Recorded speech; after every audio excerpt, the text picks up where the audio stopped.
Hello, dear listeners. A warm round of welcome once again to each and every one of you. Another edition of our Radio Bridge program. Well, today the topic that we have taken up is Youth in Action, Eco-Warriors of the Northeast. In this program today, we are going to have three participating panelists. Well, I'll be introducing our panelist a bit later to you. But to speak briefly about this topic and why it has become so important to talk about the environment, to talk about the ecology around us. Well, dear listeners, in an age and time when the country, including the Northeast, is populated more by the youth, their role in every facet of the society plays a significant role in bringing about change and development to the nation. The Northeast is an ecological powerhouse and blessed with a rich repository of flora and fauna.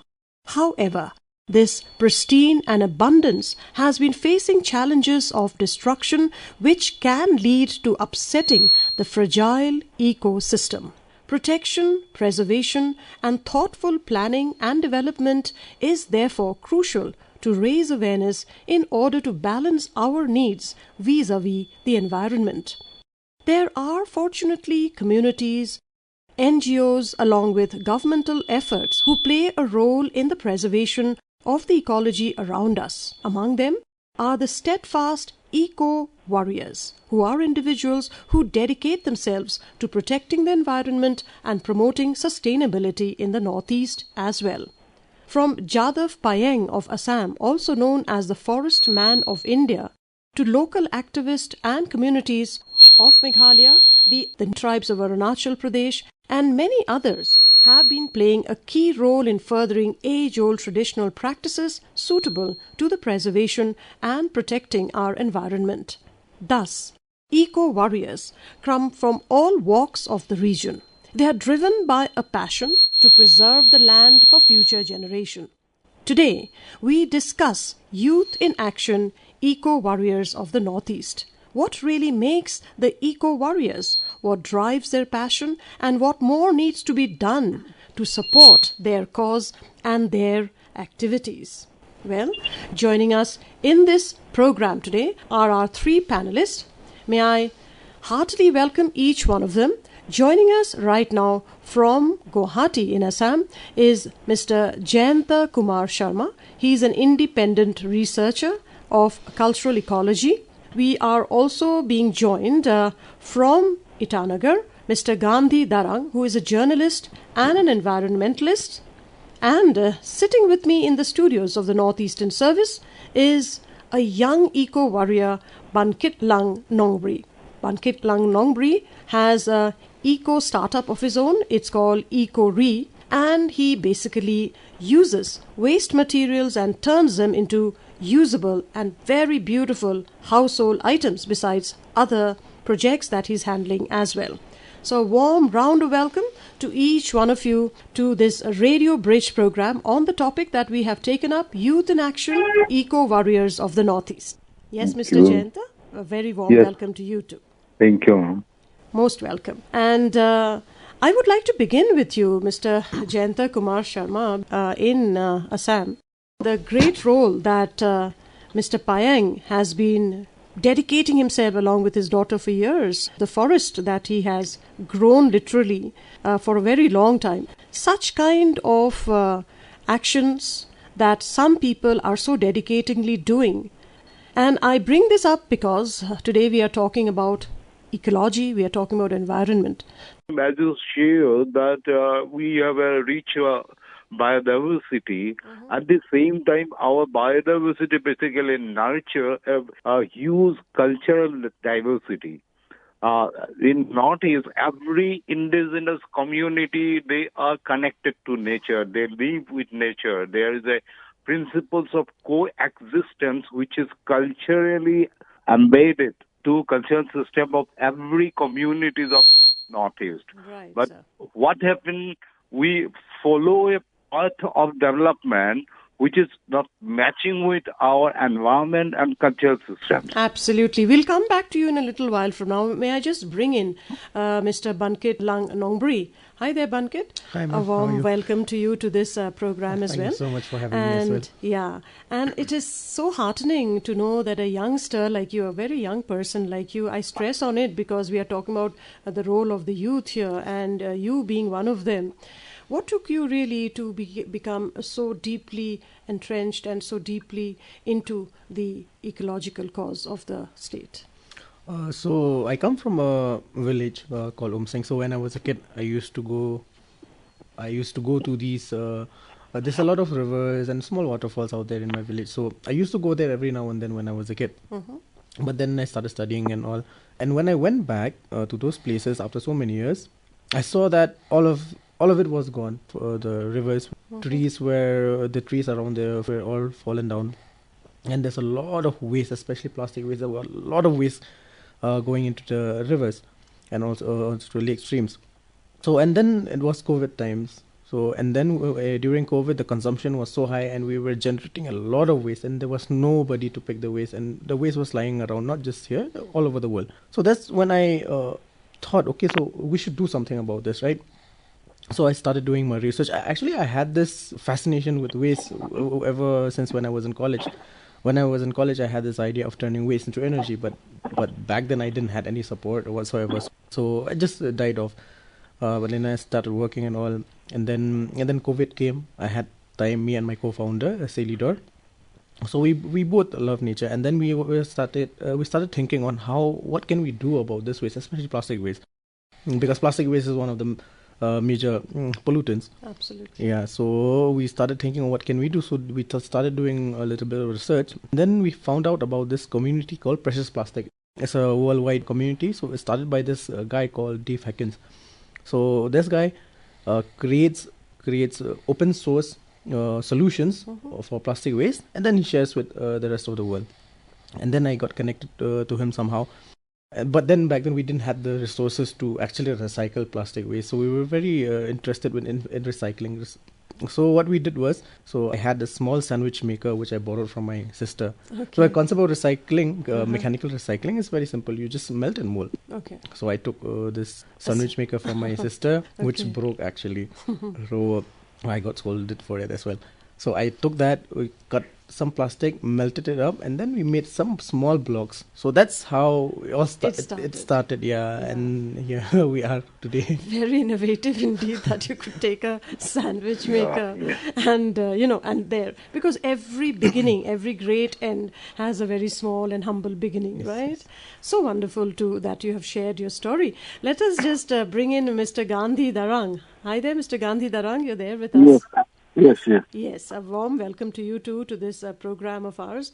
I understand that you are a journalist and you're also a very keen environmentalist as well. You are also write, I believe, quite vigorously about the cause of the environment. So if you can also share with us your love for nature. Especially the Nordic people, we are very dependent on nature because we are brought up in nature. Because everything is our nature. Right. So we have to give importance to the nature. We have to give much of care to the nature because presently the development and the environment that has to be balanced because of rampant development, the nature is it's on degrading path because of urbanization and road construction, everything. So what I feel that we have to somehow protect the nature because without nature we can't be the part of our society. It totally depends on our nature. So in context of Arunachal Pradesh, we have many eco warriors who are working on conservation and river cleaning and all. Right. I'll quote an example. Youth Mission for Clean River Arunachal Pradesh. Okay. It's conglomeration the youths, no? They are working on the cleaning of rivers, and they are working on this awareness campaign and all. Okay. So they are quite doing lots of work. Okay, that's So somehow I feel it has to be done in every part of our Northeast. So it has to be replicated. So yeah. Arunachal is more than 80% is forest covered. And somehow we have most of the big rivers are originated from Arunachal Pradesh in Northeast. Yes. So somehow we have to protect our nature. Absolutely. We have to protect our rivers. And what you said is that, there are multiple, individuals and communities in every part of the Northeast who actually have practices, who have age-old traditional practices which they are still continuing. And it is so wonderful to hear their stories from time to time. Even in the state of Meghalaya, we have a lot of individuals, who clean up rivers and who are trying to pick in the dirt around and trying to recycle, etc. So I bring in Mr. Sharma once again, talking about the traditional age-old practices that the Northeast tribes and others are following. I mean, maybe you could cite a few of them. Like, of course, Assam also is bountiful when it comes to forest cover. We have some great, the bamboos, etc. Yes. Then you have the sanctuaries which actually are trying to hold in all the precious, flora and fauna, etc. So can you cite some of the practices that are still prevalent in Assam, which can still be practiced actually even at this age and time, you feel?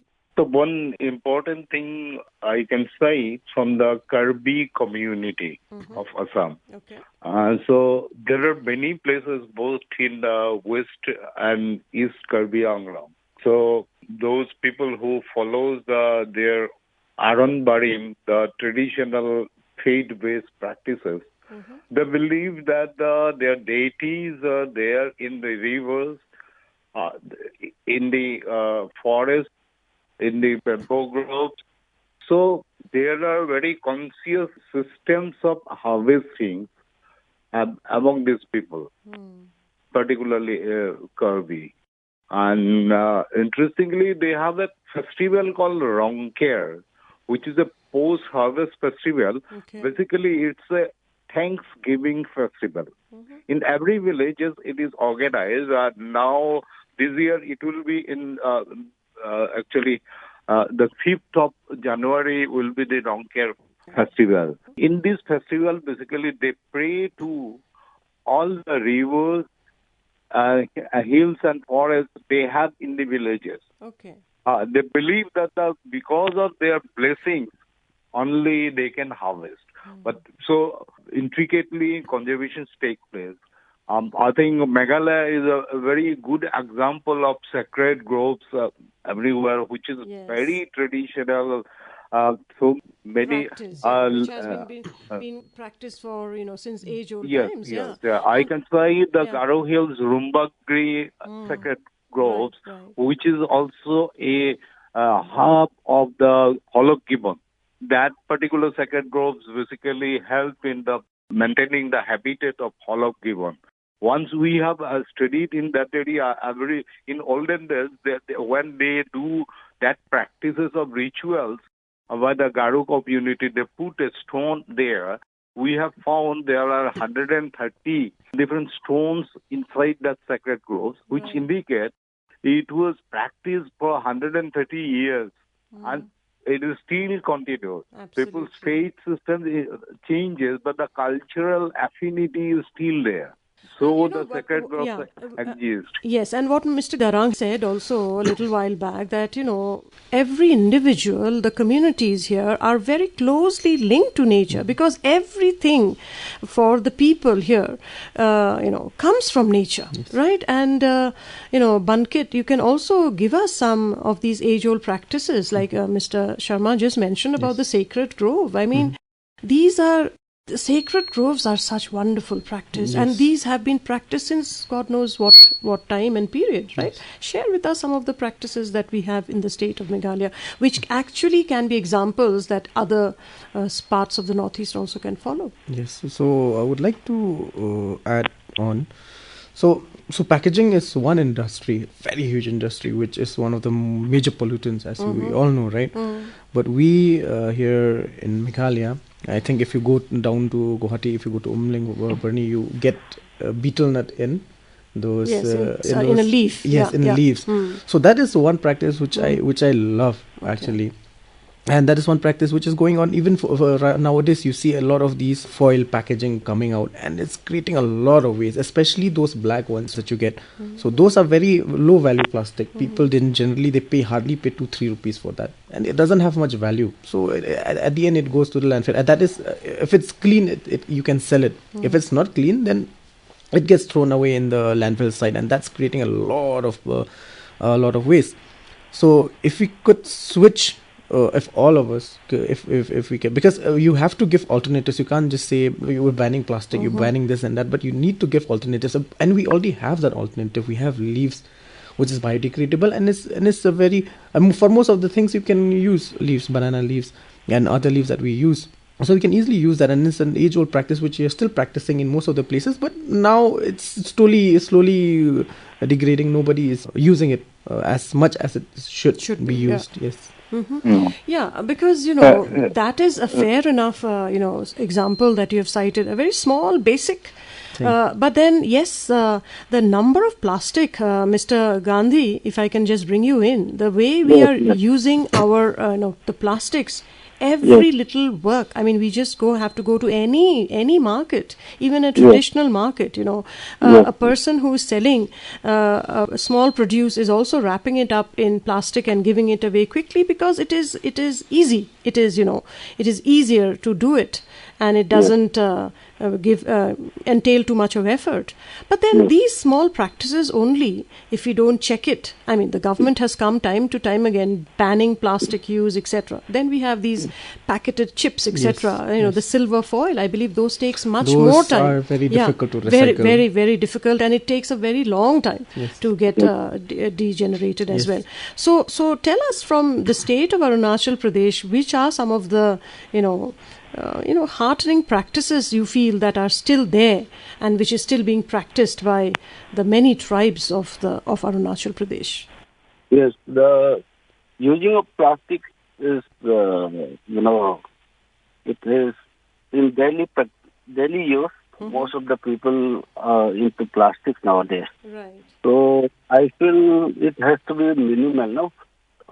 Eco substances has to be developed, and especially when you are disposing the garbages, there has to be segregation. The plastic disposal and this eco disposal. No, I mean the dry and the wet waste. Yeah. Yes. So that the awareness has to be created among the masses. Because until and unless you don't create the awareness, that practices will be continued. Because nowadays everything, even the food packages come from plastic. Even the daily, the requirements.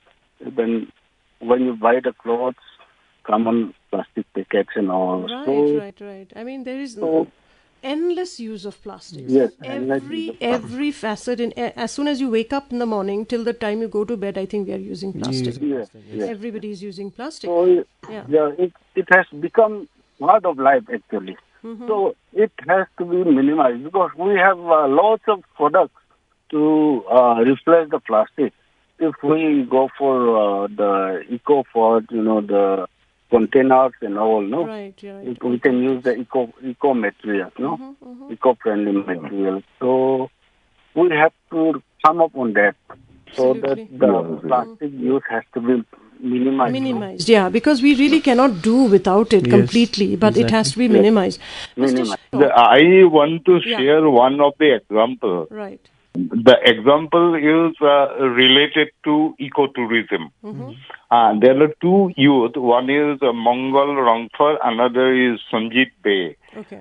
They were from a village called Fomeningti near to Kaziranga. Okay. These two youth basically mobilized the community. They started the community-based ecotourism. Now their informations are in the website also. They have a program called Journey for Learning, and where they introduce the different things. One is when they serve the food, everything cooked in bamboo node. They use the bamboo cutlery for serving, and they prepare the leaf dishes, which can be used for buffet also. Okay. So it is very much possible. Now, 7 years back, they started the initiative. Now, quite good, and many people come. Okay.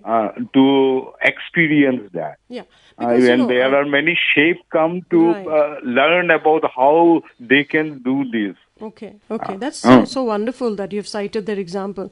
Mr. Sharma, I mean, come winter and come summer and come every season, we in our country as well as the Northeast don't really lack in festivities, right? We have festivals, Yes. we have weddings, we have every reason to celebrate. We are all the time celebrating something or the other. And when we celebrate, I mean, we love food, we are a food consuming people. We love our food. We love to not only consume, we also love to share it with others. But then that is good. But then what happens is the mass use of plastic materials in which we are serving. I'm sure, Banket, you will also agree with me that there are alternatives. I have seen products where cups and plates and serving bowls, etc., are being produced even from betel nut, right? The bark of Areca nut. Right? Yes. Areca nut. The company from the Borpeta of Assam is one of the leading company. It is also run by youth. And they produce betel nut leaf to produce different disposable plate and cups and bowl also. Yeah, you won't like to comment? Yeah. So there's a couple of other startups also who are working in the same field who are making cutleries out of areca nut out here in Meghalaya as well. Right. But now the problem is, of course we have all of these options, but the problem is it's not being marketed so much. Yeah, and they're pretty expensive. Let's agree to that. Yeah, it's quite expensive as well because the demand for them is still low. Demand is low, so they don't have the capacity to produce a lot, and hence the price is also goes up. But it's all because of the demand. People they don't prefer those items is because they don't know about them more, and they are not accessible. Yeah, plastic is accessible. You go to just right off outside your house, you go buy these plastic cutleries, you'll get it very easily. But getting hands on these eco-friendly alternatives is quite difficult. You'll not get it. You have to know someone, then you have to contact them and then order it. Right. It's quite difficult to get. So until unless we make them readily available, people will not be able to see. There are people, they care, but they don't have the option to. Right. So even us, when we started this initiative, there are a lot of people that came forward to help us, to donating us plastic waste and whatnot. So they were telling us and thanking us actually that they don't have to throw away their waste anymore. At least they have an alternative. So they don't want to do that. At least it's going somewhere. It's going to us. So it's all about providing alternatives to people and make it more accessible. And in this regard, the government can help in promoting all of these products. We're promoting a lot of things. So we're promoting, especially here in Meghalaya, we're promoting a lot of tourism. So after that, we can promote the products out here, like promote it vigorously, not just promote it for the name's sake. For the sake of it, yeah. Because, we have, as you just said, we have a lot of promotions going on. Come winters, we have the festivals and the festivities that in a mass scale, in a huge scale rather. That is, so why can't these platforms be, taken up? Because there are so many people coming from all over the Northeast, I want to share one thing. Yeah. Be that this eco-friendly product, which are like the betel nut leaf disposable plates, things are very costly. But as per the environmental economics principles, looking at the greater benefits from the environmental point of view and human well-being point of view, there is a need of discounting. Or the reward means the government can subsidize that so that the price can be reduced. Right. And easily available right? Easily available. These are some of the areas where in the policy framing, in even budgeting also, environmental aspects need to be properly considered. Yeah. Because, I want to flag another important and highlight this, what Mr. Gandhi Darang had just mentioned, that there is a lack of awareness. Do you think even today, at this age and time, when we are going into the, another year, do you think we still lack awareness? And what more should be done, therefore, when we are talking about awareness? Mr. Gandhi? Yes. Yeah, what more do you think? How do we actually percolate these ideas right to the grassroots? And but then talking about the grassroots, I think we, the city people, in the town people, are more messier, exactly. compared to the village people. They still practice very age-old practices, and they still care, really. Yes. They are much more closer to nature. Yes.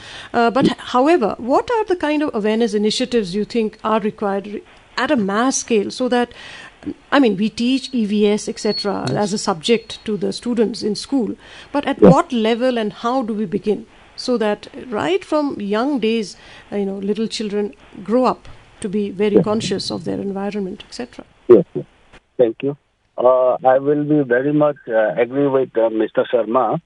See, because of urbanization, things are in, I won't say in haphazard manner, but the usable, the quantum of amount we are using, it's in haphazard manner. So, the awareness, what we have to give is that the IEC is most important nowadays, no? Okay. Especially the urban planning, the municipality, they have to play a vital role in this, calculating down the knowledge to the people, because in the urban also, the literacy rate is not up to the much what we expect. Because there are some sections of the people which are not much into this educate. So I feel that they have to conduct this workshop, and they have to give much importance on the IEC, like going door-to-door campaign or whatever. To newspaper, to social media, right? And what about the 𝐿𝐵𝐺𝐵, no? Right. So I feel this has to be continued. Yeah, it has to be a continued effort, right? Mr. Sharma, are we a little bit becoming too greedy and too careless, really, in our approach when it comes? We are only living for the day and not really caring for the future generation. And therefore, look at the kind of constructions that is happening all around us. Today, we are struggling with something called the fog. Government is giving advisory also. That fog is not just a fog, but it is also mixed with a lot of other pollutants such as dust, etc., which is making it smog and pretty difficult.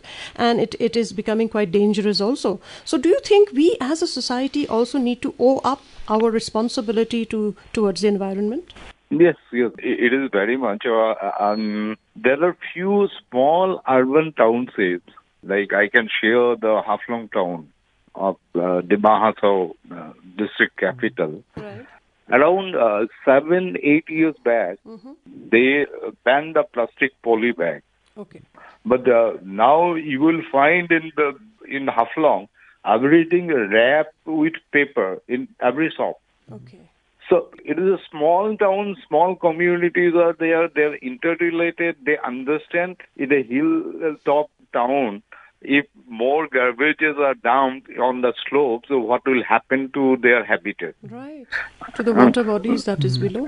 Yes. Even it leads to certain cases, slope destabilization, landslides, etc. also. So they are becoming very conscious and unitedly doing something where the different commercial establishments and the bazaar committees like market committee and others are also cooperating. There is a commitment. I think that sort of things are possible in a small population, small area. When it is becoming a very diverse area like the big cities like Guwahati, here basically the economic class systems create a hurdle. a section of people, they are always hurried, and they want a very fast life, and what they are consuming and what they are producing as a waste, they are not concerned about that. This collective common is very difficult where a skewed level of economic classes are coming up. That's true. Yeah, right. Bankit, I think you will also agree with this, right? Yes. And tell us a little bit about your initiative, because what you said a little while back was very interesting, that you collected so many tons and kgs of shoes, you said, from our 𝐷𝐼 river. Yes. And then you're turning them into something much more, relevant. much more useful and productive as well. Tell us about this initiative. What is going on in that front? Yeah, so we're working on a project. So before that, I'll tell you about our 𝐷𝐼 Lake. So 𝐷𝐼 Lake is our lifeline. Absolutely. Anything happens to it, we're gone. So there's a lot of... we'll stay in the dark. We'll stay in the dark, we'll stay in the dark. So we'll not be having this program as well if we don't have the... Yes, because our electricity source mainly is from exactly. there. So now the problem with 𝐷𝐼, so there's this village called Maudun, okay? So I think you know about these rivers in our Shillong area. Right. So we have 𝐷𝐼, 𝐷𝐼. So these are the rivers which is very polluted now, right? And the waste, where is that coming from? It's coming from households. People are dumping it in the rivers. So all of these wastes are going into this lake. Eventually, yes. Right. And then there is this area called Maudun. So whatever waste that is generated in Shillong. So fun fact. So in Shillong area alone, Shillong municipal area, there's the amount of waste that is being generated is 196 tons. Out of that, it is suspected that and 4 tons from that every day is lost somewhere. They don't know where it goes. So they suspect that it goes into the lake. Yes. Some they burn it, but most of it goes into the lake. So 4,000 kilos of waste is going. Even if it's not 4,000, if it's just 2,000 also, it's a huge amount of plastic waste. So all of this gets accumulated. You see Barapani 𝐷𝐼 Lake in the front looks very clean, right? But at the back, if you go at the back, there's this old Guwahati road, Shillong Guwahati road. If you go that way, you'll see the amount of waste that's piled up. So these people from that area, locality, they used to live off fishing from that area. Right. But now because of pollution, because of plastic waste, most of the fishes are not there anymore. So, and that area has become, it's not usable for fishing anymore. So they have resorted to picking up plastic waste. So whatever they can sell, they pick it up and then they sell it off. So that was the problem. So that's the problem. And there's also a lot of silt formation. Okay, yes. Silt formation is crazy in 𝐷𝐼 Lake right now. It's eating up all the water. So the water level is not going down. The silt formation is going up. Yeah. So there's this project that we are working on more than a year now. It's called 𝐷𝐼 Lake Cleanup Project. So from that project, we recovered around 44,000 kilos of waste. 1,000? Yeah, in just 1 year. Oh my! So we collected that, and out of that, 50% or more than 50%, I would say, it's all footwear waste. I don't know from where the footwear waste is coming. That's really something to talk about. Yes, from where are these footwears arriving? Exactly, and not just like discarded footwear. There's a lot of good footwears as well. Because so somebody must be dumping them. Yes, exactly. Deliberately. Yes, and surprisingly, we also found syringes. So we found syringes in the lake as well. We have 2 full gunny bags, 50 kilos gunny bags of it, full 2. And there are people working in the lake without any safety equipments, picking it up from the lake. And fortunately, nothing has happened so far, but there are those as well. And somebody is dumping them into the lake.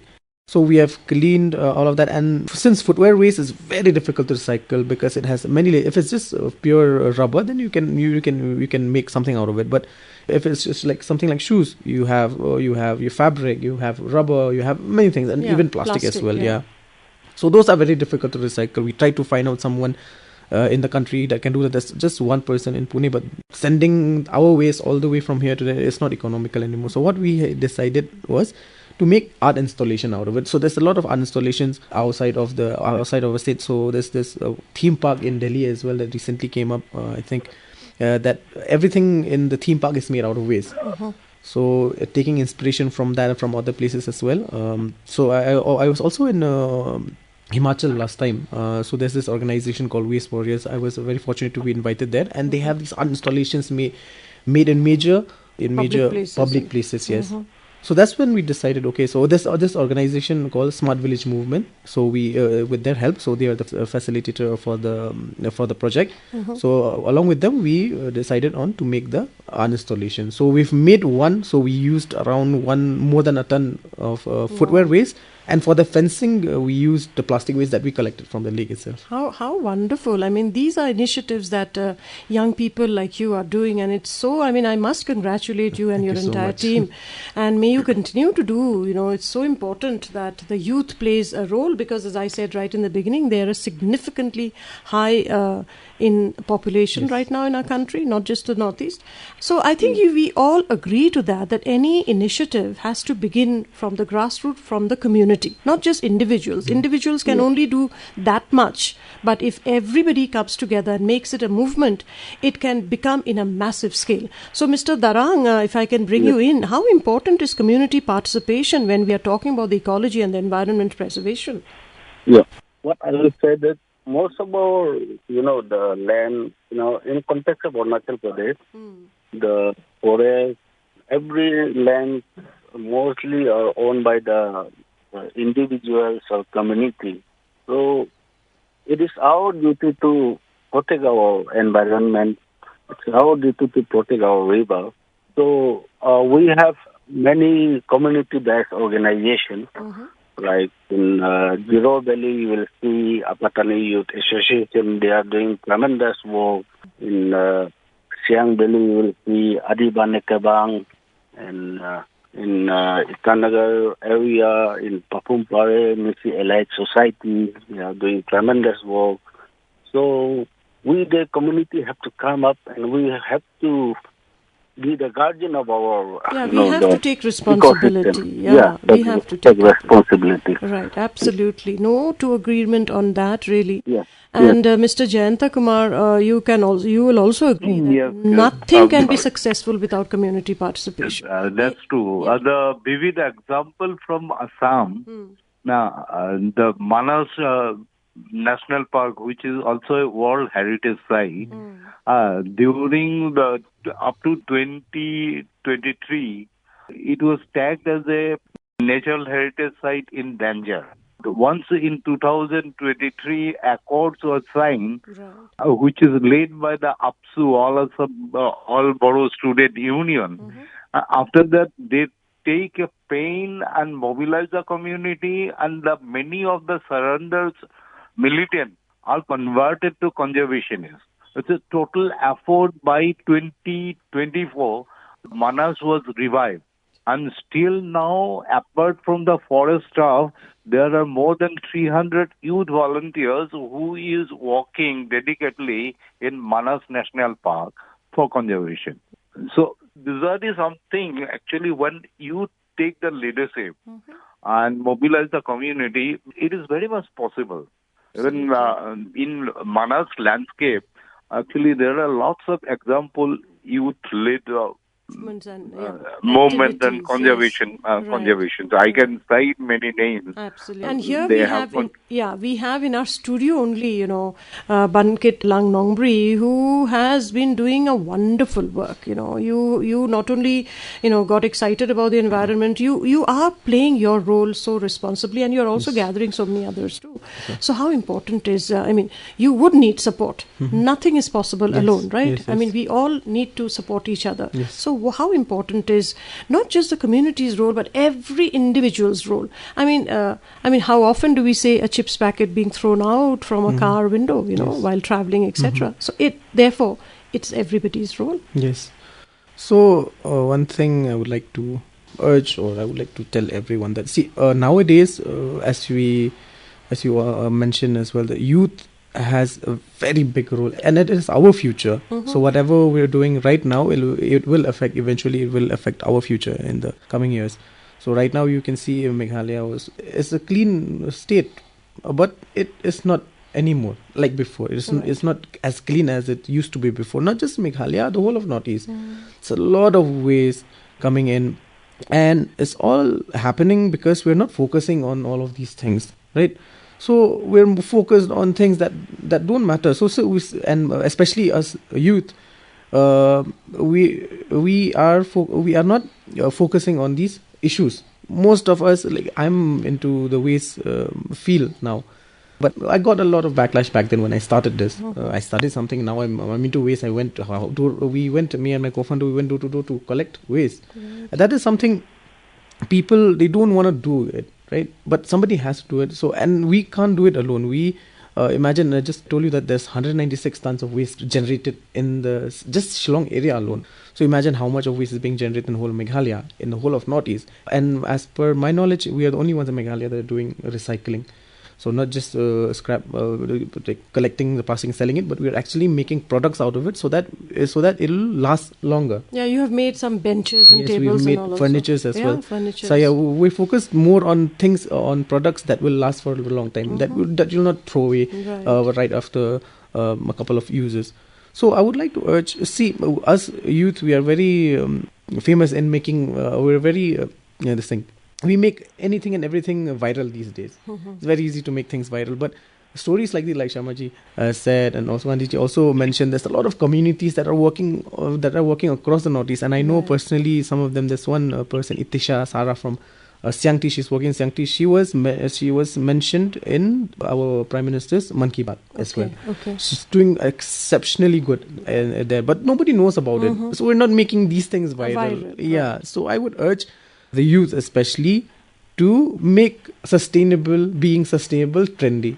Make it look cool, so that people will also look, okay, so this is cool, and then even I want to do it. So that is something that we should all follow and be sustainable. The least we can do. Yes, that's the least we can do. Least we can do. That's so important what you said. We live in a world of social media. I mean, from morning, the moment we wake up to our news source is social media nowadays. And then we make so many other things trendy. Why can't we focus on these individuals, these eco warriors who are silently in some remote corner of the country, playing a very silent role, and also learn from them, right? Exactly. I mean, it is said that we can always have them as a trendsetter, and we learn from them and focus in our own individual communities, because on the whole Northeast has very similar terrain, very similar ecology, etc. I guess what we understand from each one of you is that, eco warriors are there, individuals are there, but then at the end of the day, considering all that we have spoken today in this discussion, it becomes each and everyone's responsibility to become eco warriors in our own simple, small or big way.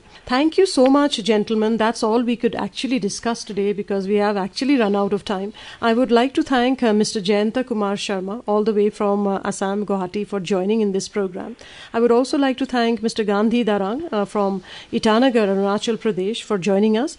And yes, in the studio here is Bankit Lang Nongbri from the state of Meghalaya, who is doing some wonderful work, and the startup that he has already initiated called Ecology. Thank you for giving us your valuable input, and I'm sure through this program we will be reaching to all the listeners who are listening to this program, and let them, and hopefully they will also make the environment as part of their culture and part of their everyday living. Thank you so much for your valuable inputs.